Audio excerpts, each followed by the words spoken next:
O vaxt ermənilərin terror eləyən vaxtlarıydı. Vətən Kinoteatrının yanında bir mağazin partlattılar.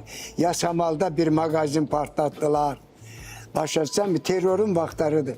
Heç insanın ağlına da gəlməz ki, bunu kim elədi. Deməli, mən səhnədə oxuyurdum. Bir nəfər çıxdı, əlində gül, mənə təqdim eləməyə gülü. İçində də bıçağı gizlədib. Mən bilmirəm axı. İstədim mənə söz desin, çəkildim belə görə. Yaxın gəldi, boynumu qucaqladı ki, dedim bəlkə utanır belə deməyə. Qoy desin, külün içindən bıçağı çıxartdı.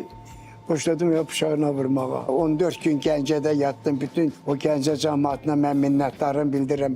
Əllərində yaylıq, nəzir gətirirlərdi. Bilmirlərdi ki, neynəsinlər. Bir nadanın ucbatından evində mənim şəkillərim, bu güya mənim fanatımdır.